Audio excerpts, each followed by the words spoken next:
நேயர்களே, நான் சொன்னது ஆஸ்தான நாயகி என்கிற வார்த்தை பிரயோகம். அது உங்கள் காதில் வேறு விதமாக ஒலித்திருந்தால் அதற்கு நான் பொறுப்பாளி கிடையாது. என் வேர்களாக விளங்கும் யூடியூப் நேயர்களுக்கு வித்தகன் சேகரின் அன்பு வணக்கங்கள். திரைக்கூத்து சேனல் நேயர்களே, கண்டென்ட்டுக்குள்ளே போகிறதுக்கு முன்னாடி ஒரு கிரெடிட் நேயர்களுக்கு நினைவூட்டுகிறேன்.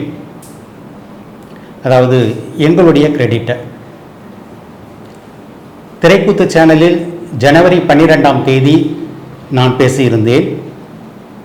பிரபல நடிகை ரகுல் பிரீத் சிங், அயலான் படத்தில் கூட சிவகார்த்திகேயன் ஜோடியாக நடிச்சிருப்பாங்க. அவங்க ஜாக்கி பக்னானி என்கிற ஹிந்தி பட தயாரிப்பாளரை மே மாதத்தில் திருமணம் செய்து கொள்ளப் போகிறார் என்று சொல்லியிருந்தேன்.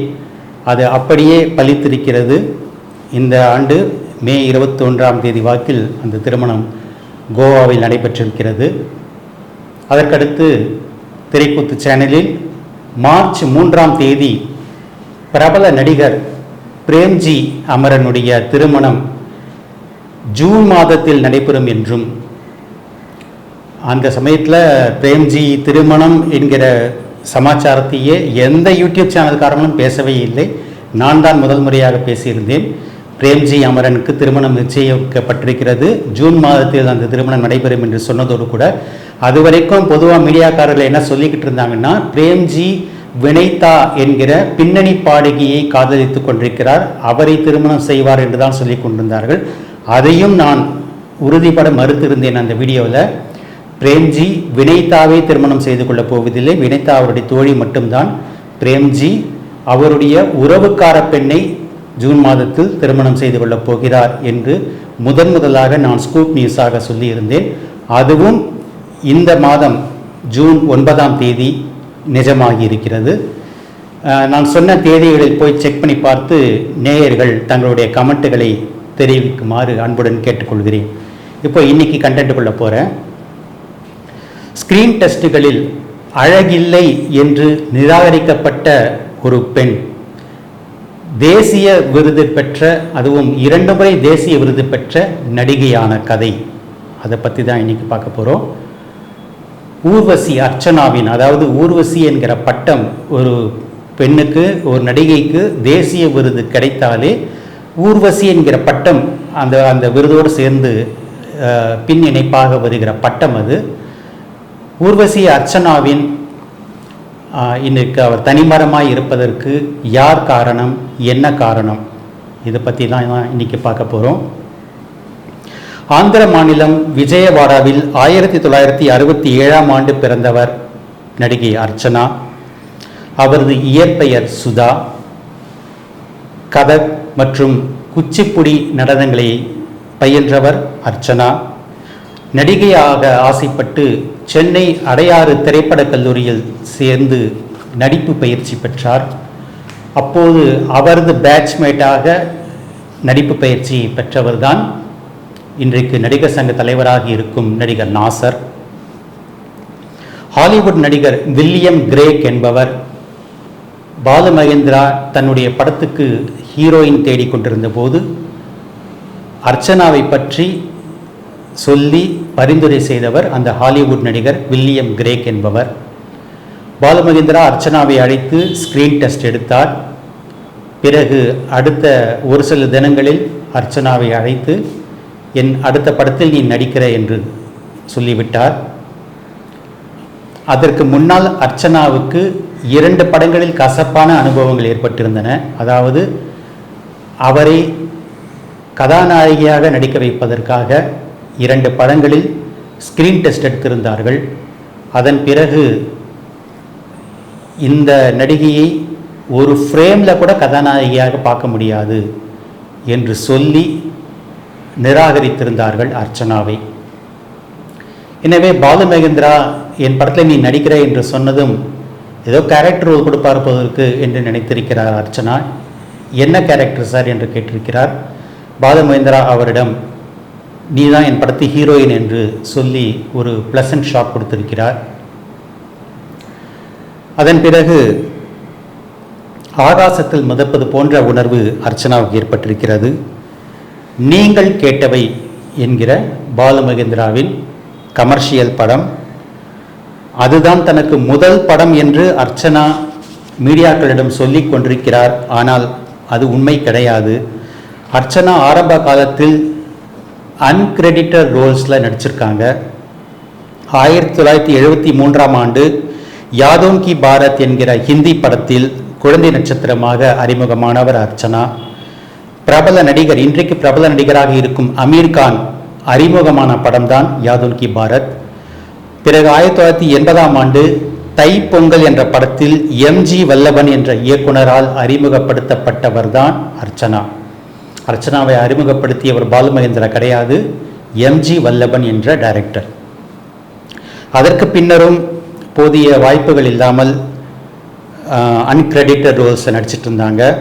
பாரதி ராஜாவின் காதல் ஓவியம் படத்தில் கூட துணை கதாபாத்திரத்தில் நடித்திருக்கிறார். அதன் பிறகுதான் நீங்கள் கேட்டவை படத்தில், பாலுமகேந்திராவுடைய படத்தில் ஹீரோயினாக நடித்தாங்க. அதன் பிறகு பாலுமகேந்திராவின் ஆஸ்தான நாயகி ஆகிவிட்டார். நேர்களே, நான் சொன்னது ஆஸ்தான நாயகி என்கிற வார்த்தை பிரயோகம். அது உங்கள் காதில் வேறு விதமாக ஒலித்திருந்தால் அதற்கு நான் பொறுப்பாளி கிடையாது. பாலுமகேந்திராவின் ஆஸ்தான நாயகி ஆகிவிட்டார் அர்ச்சனா. நீங்கள் கேட்டவை, வீடு, சந்தியா ராகம் என்று அடுத்தடுத்து பாலுமகேந்திராவின் பல படங்களில் அவர் நடித்தார்.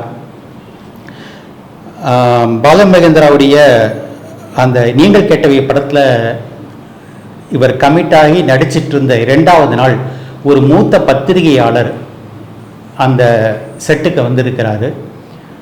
இந்த அர்ச்சனாவை பார்த்தவுடன் அவர் பாலுமகேந்திராவிடம், சார் இவங்களையா ஹீரோயினாக போடுறீங்க, உங்ககிட்ட கொஞ்சம் தனியாக பேசணும் என்று சொல்லி பாலுமகேந்திராவை கொஞ்சம் தூரம் அழைத்து கொண்டு போய், ஏற்கனவே 2 படத்தில் இவங்க ஸ்க்ரீன் டெஸ்ட் பண்ணப்பட்டு நிராகரிக்கப்பட்டவங்க, இவங்கள போய் ஹீரோயினாக போடுறீங்களா சார் என்று சொல்லியிருக்கிறார். அதற்கு பாலுமகேந்திரா வார்த்தையால் பதில் சொல்லாமல் ஒரு துண்டு பேப்பரை எடுத்து வர செய்து அதில் எழுதி அந்த பத்திரிகையாளரிடம் காண்பித்து விட்டு அவர் படித்து முடித்த பிறகு அந்த துண்டு பேப்பரை மடித்து தன் பாக்கெட்டில் போட்டுக்கொண்டார். அர்ச்சனாவுக்கு ஆர்வம், அந்த பேப்பரில் அப்படி என்ன எழுதியிருப்பார் டைரக்டர் என்று அதை அவரிடம் கேட்டிருக்கிறார். நான் இப்போ சொல்ல மாட்டேன், ஒரு காலம் வரும் அப்போ சொல்கிறேன் என்று அர்ச்சனாவிடம் சொல்லிவிட்டார். அதன் பிறகு வீடு படத்தில் நடித்ததற்காக அர்ச்சனாவுக்கு தேசிய விருது கிடைத்தது. அப்போது அர்ச்சனாவை அழைத்து, அன்றைக்கி நீ கேட்டு ஏன் துண்டு பேப்பரில் நான் என்ன எழுதி அந்த பத்திரிகையாளர்கிட்ட காமிச்சேன் என்று, இதைத்தான் எழுதி அவர்கிட்ட காமிச்சேன் என்று அவரிடம் அந்த துண்டு சீட்டை காண்பித்திருக்கிறார். அதில் என்ன எழுதியிருந்தது என்றால், one day she will become a prominent actress in India என்று அதில், அதாவது ஒரு நாள் இவர் இந்திய அளவில் ஒரு சிறப்பான நடிகையாக வருவார் என்று ஆங்கிலத்தில் எழுதியிருக்கிறார். இதை படிச்சுட்டு அர்ச்சனாவுக்கு ரொம்ப சந்தோஷமாயிடுச்சு. இந்த இடத்துல பாலுமகேந்திராவின் தந்திரத்தை பற்றி சொல்ல வேண்டும். அதிகம் அழகு இல்லாத பெண்களுக்கு வாய்ப்பளித்து அவங்க நினைத்தே பார்த்திராத கனவுகளை நிறைவேற்றுவார். அதன் பிறகு அவர்களை தன் வலையில் வீழ்த்துவார்.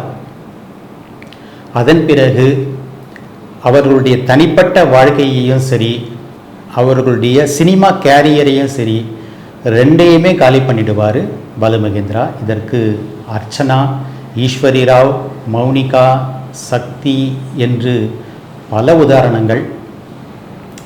அது யார் சக்தி என்கிற புது பெயரை வித்தகன் சொல்கிறாரே என்று நீங்கள் நினைக்கலாம். அதை பற்றி நான் பின்னாடி சொல்கிறேன். ஸோ அடுத்தடுத்து தமிழ், மலையாளம் என 5-6 படங்கள் அர்ச்சனா நடித்திருக்கிறார். அர்ச்சனாவை தன் வாழ்வில் ஒரு அங்கமாக்கி கொள்வதற்காக பாலுமகேந்திரா, அதாவது அவரை திருமணம் செய்து கொள்ள விரும்பவில்லை,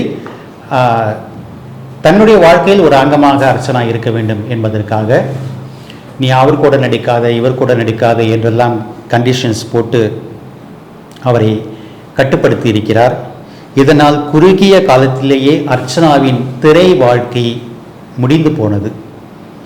தமிழ், தெலுங்கு, மலையாளம், கன்னடம், ஹிந்தி, பெங்காலி, ஒரிசா இத்தனை மொழிகளிலும் சேர்த்து சுமார் 45 படங்கள் மட்டுமே அர்ச்சனா நடித்திருக்கிறார். 2 முறை தேசிய விருது பெற்ற தமிழ் நடிகைகள் மிக மிக குறைவானவர்கள்தான், விரல் வெட்டி எண்ணிவிடலாம். அப்படிப்பட்ட 2 முறை தேசிய விருது பெற்ற நடிகை அர்ச்சனா. அவ்வளவு திறமை இருந்தும் அர்ச்சனாவின் சினிமா வாழ்க்கையும் முடங்கி போனது. கல்யாணம், குழந்தை குட்டிகள் என்கிற சராசரி பெண்ணின் கனவுகளும் கலைந்து போனது.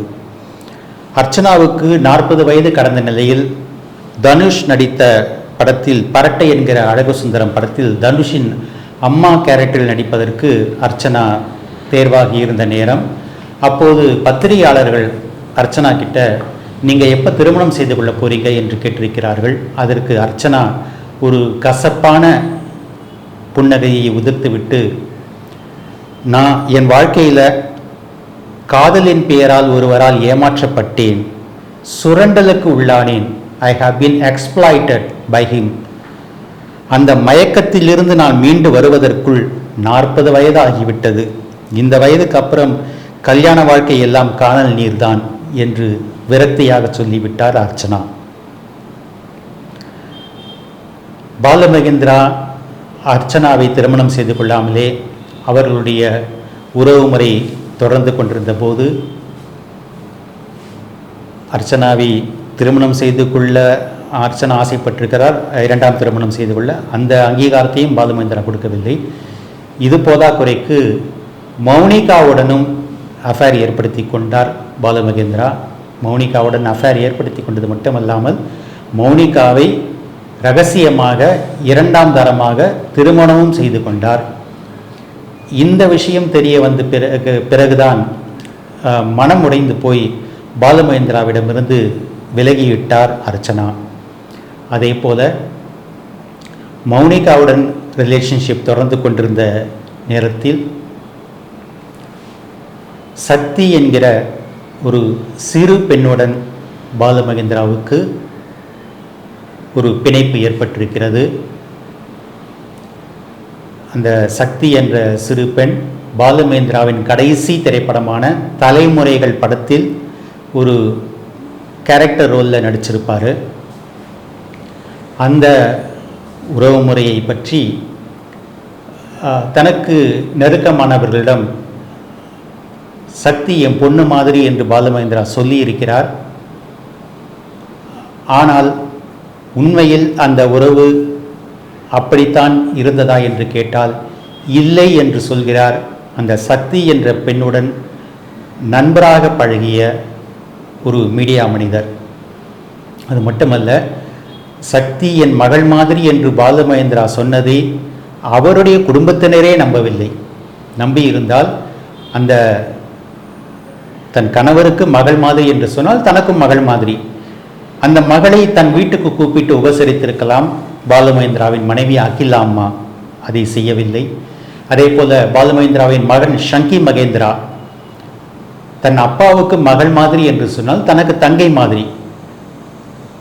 தங்கை பாசத்தை ஷங்கி மகேந்திரா அந்த சக்தியிடம் பொழிந்தாரா என்று கேட்டால் அதுவும் இல்லை.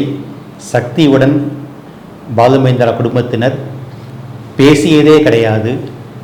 எனவே அவர்களுக்கே தெரிந்திருக்கிறது பாலுமகேந்திரா மற்றும் சக்தி என்ற அந்த சிறு பெண்ணின் அந்த காலகட்டத்தில் அவர் ஒரு மைனர் பெண் என்றே சொல்ல வேண்டும். அந்த உறவுமுறை எத்தகையது என்பது பாலுமகேந்திராவின் குடும்பத்தினருக்கே தெரிந்திருந்ததால்தான் சக்தியை அவர்கள் தங்கள் குடும்பத்தில் ஒருவராக ஏற்றுக்கொள்ளவில்லை, தங்கள் வீட்டுக்கு அழைக்கவும் இல்லை. இப்போது 56 வயதாகும் நடிகை அர்ச்சனா இன்னமும் தனிமரமாகத்தான் வாழ்ந்து கொண்டிருக்கிறார். நீங்கள் கேட்டவை உள்ளிட்ட திரைப்படங்களில் தன்னுடன் ஜோடியாக நடித்த பானுச்சந்தரை வாய் நிறைய பாசத்துடன் தன் அண்ணன் என்று குறிப்பிடுகிறார் அர்ச்சனா. இந்த சினிமா துறையில் அவருக்கு கிடைத்த ஒரே ஆறுதல் அந்த உடன்பிறவா சகோதரன் பானுச்சந்தர் என்று சொல்லலாம். எனக்கு யார் மீதும் பகைமையோ தனிப்பட்ட காழ்ப்புணர்ச்சியோ கிடையாது. நான் பேசிய செய்திகள் யாரையும் எவ்வளவு பெரிய கலைஞனாக இருந்தாலும் அவருடைய படங்களை பாருங்கள், ரசியுங்கள், பாராட்டுங்கள், அதோடு நிறுத்தி கொள்ளுங்கள். அவரை உங்கள் வழிபாட்டுக்குரியவராக, ஆராதனைக்குரியவராக நினைக்காதீர்கள். மற்றும் சினிமாவில் நுழைய விரும்பும் பெண்களுக்கு தேவையான விழிப்புணர்வை கொடுப்பதற்காகவுமே நான் இந்த செய்திகளை பேசியிருக்கிறேன்.